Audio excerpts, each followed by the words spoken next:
सोलापूर शहराच्या नवीन पाणीपुरवठा योजनेसाठी जवळपास 1400 कोटी रुपये मंजूर झाले असून तो विषय सभागृहात आला आहे। दरम्यान शहरात कोणत्याही प्रकारची करवाढ होणार नसल्याचं महापौर विनायक कोंड्याल यांनी स्पष्ट केलं। तसंच शहरातील अनेक मिनी आणि मेजर गाळे धारकांनी पोट भाडेकरू ठेवले असल्यानं महापालिकेला याचा फटका बसत असून पोट भाडेकरू असलेले गाळे शोधून महापालिकेचं उत्पन्न कसे वाढेल याकडे लक्ष देणार असल्याचं महापौर विनायक कोंड्याल म्हणाले। दरम्यान पालकमंत्री जयकुमार गोरे हे 19 तारखेला सोलापुरात येणार असून याबाबत तेही खुलासा करणार आहेत असं देखील महापौर विनायक कोंड्याल यांनी स्पष्ट केलं। लोकांमध्ये गैरसमज होऊ नये, कारण का या ठिकाणी विषय करत असताना कुठल्याही नागरिकांना सोलापूर शहरातील नागरिकांना टॅक्सच्या रूपांतरमधून करवाढ असेल दरवाढ असेल ही कुठलीही दरवाढ या ठिकाणी होणार नाहीये।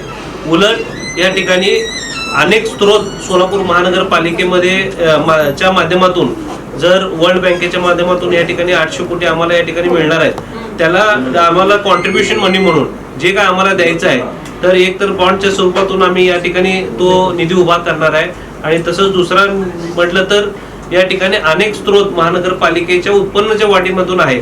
आज तुम्ही बघता की महानगरपालिकेची जी प्रशासन काळ होता, 4 वर्ष प्रशासन काळ असताना या ठिकाणी 40% वसुली या ठिकाणी झाली।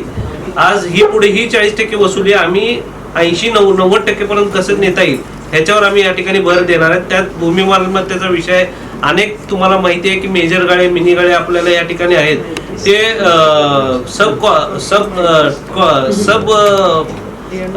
पोट भाडेकरू यांना या ठिकाणी दिलेलं आहे। तर त्यांच्या ह्याच्यासाठी एक काय कायदा केला पाहिजे जेणेकरून महापालिकेला उत्पन्न ते कमी भरतात पण मूळ मालकाला या ठिकाणी जास्त देतात। तर त्या दृष्टिकोनातून आता जो आपला रेडी रेकनर आहे, रेडी रेकनर दराप्रमाणे त्या पोट भाडेकरू जर भरत असेल किंवा मालकाला या ठिकाणी मूळ मालकाला त्या पद्धतीने जे आपले रेट आहेत ते कसे वाढतील या दृष्टिकोनातून आम्ही जवळपास 600 गाळे 1000 पैकी 600 गाळे आपल्याला या ठिकाणी तसेच प्रलंबित आहेत, त्यांच्यासाठी आपण उत्पन्न कसं वाढवतो हे बघणार आहेत।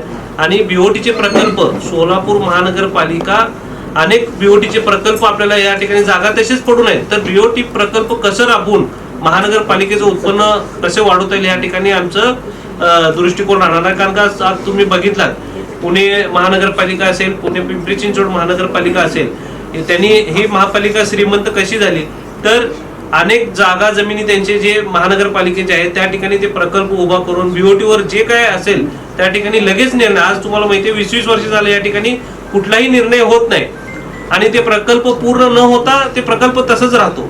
पण आज शासनाच्या गाईडलाईन्स शासनाचेच लोक आपल्याला या ठिकाणी आलेले आहेत आणि ते आपल्याला आज आम्ही सकाळी 20 ठिकाणी व्हिजिट केलेले आहेत। अनेक प्रकल्प या ठिकाणी बीओटी तत्वावर देऊन महानगरपालिकेचं उत्पन्न कसं वाढवणार ह्याच्यावर आमचं भर राहणार आहे। आणि सोलापूर शहराच्या जनतेवर कुठलीही कर प्रणाली या ठिकाणी वाढवणार आम्ही या ठिकाणी नाहीये। आणि हा जो विषय पाहण्याचा आलेला आहे या ठिकाणी आमचे सर्व पार्टी मीटिंग मध्ये हा निर्णय येणार आहे।